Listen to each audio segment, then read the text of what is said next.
ഞാൻ ഡ്രോപ്പ് ആക്കുമെന്ന് ചോദിച്ചാൽ എനിക്ക് ഉറപ്പൊന്നുമില്ല. എനിക്കും എന്നെ പോലെയാ.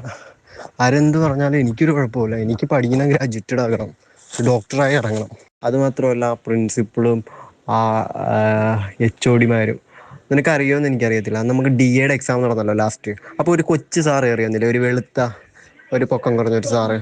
അപ്പോൾ ആ സാറ് എനിക്ക് ഭയങ്കര സപ്പോർട്ടായിരുന്നു എന്ന് പറയാം. അപ്പോൾ എന്നടുത്ത് പറഞ്ഞാൽ പുറത്തിറങ്ങിയിട്ട് ഇത് കാണണമെന്ന് പറയാൻ നമുക്കൊന്ന് കാണണമല്ലോ എന്ന് ചോദിച്ചു. CK വിജയൻ നമ്മോടൊപ്പം ചേർന്നുണ്ട് വിവരങ്ങളുമായി. CK വിജയൻ, വീണ്ടും വീണ്ടും ഈ സംഭവത്തിൽ അഞ്ചരക്കണ്ടിയിലെ ഈ കോളേജുമായി ബന്ധപ്പെട്ട കാര്യങ്ങളിൽ ഓരോ വിവരങ്ങൾ പുറത്തേക്ക് വരികയാണ്. അതാണ് മാതൃഭൂമി ന്യൂസ് പ്രേക്ഷകരുമായി പങ്കുവയ്ക്കുന്നത്. ഏറ്റവും ഒടുവിലായി നിതിന്റെ ഒരു ശബ്ദ സന്ദേശം കൂടി. ഈ ഓഡിയോയിൽ എന്തുണ്ടായാലും എന്ത് സംഭവിച്ചാലും ഡോക്ടറായ പുറത്തിറങ്ങൂ എന്ന ആത്മവിശ്വാസമാണ് പങ്കുവയ്ക്കുന്നത്. പിന്നെ എന്തായിരിക്കും ഇതിന് സംഭവിച്ചത് എന്നതാണ് നമ്മളെല്ലാം ചോദിക്കുന്ന ചോദ്യം.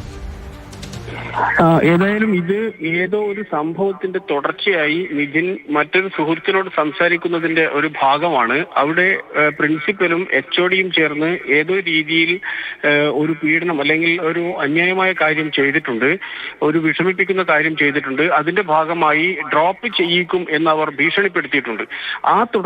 അതിന്റെ തുടർച്ചയാണ് ഈ സംഭാഷണം. അവർ ഡ്രോപ്പ് ചെയ്യിക്കാൻ ശ്രമിച്ചാലും ചിലപ്പോൾ അങ്ങനെ നടന്നേക്കാം എന്ന് നിതിൻ തന്നെ പറയുന്ന ഓഡിയോ സന്ദേശം വ്യക്തമാണ്.